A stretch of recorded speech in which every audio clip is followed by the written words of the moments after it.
Welcome back to This Week in History. You may have noticed I can now grow a beard.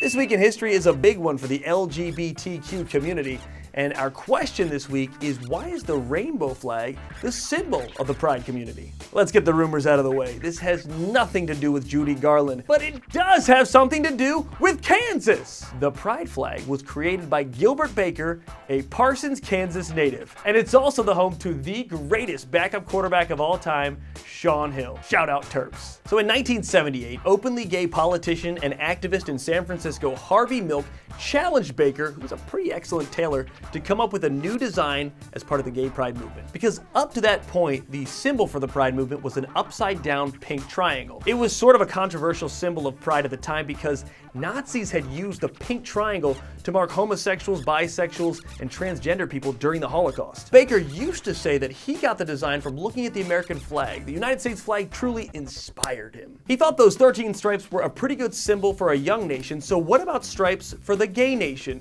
to give the people a feeling of power and inclusiveness in a time when they felt very little of that across America? The first flag had 8 stripes and each was a different color, and each different color on the stripe represented a different symbol for the movement, from sex to life to healing to spirit. The flag first flew this week in 1978 at the Gay Freedom Parade in San Francisco, but it didn't catch on until a horrific tragedy happened. Because also in 1978, Harvey Milk was assassinated inside the municipal building in San Francisco. At the time, Milk was a San Francisco city supervisor, and he was shot and killed by a former city supervisor, Dan White. Now, Milk had been a hero for the San Francisco gay community for many years leading up to his time in office. His death had deep felt ramifications. Grief and anger percolated through the community. The next year, the group putting on the Gay Freedom Parade demanded that Baker's flags fly from light poles along the march. And that's when the flags started to take on more meaning. Eventually, it was a combination of the increased demand and difficulty finding 2 of the colors that led the stripes to get lessened from 8 to 6. I wish there was a better reason, but sometimes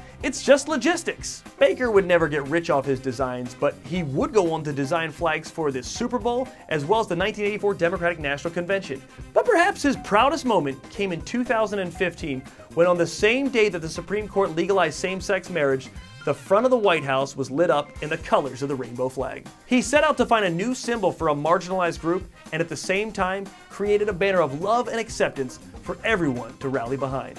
Hey, I hope you enjoyed This Week in History, and if you didn't, that's cool too. Give us a like and a subscribe, and we'll see you next week on This Week in History.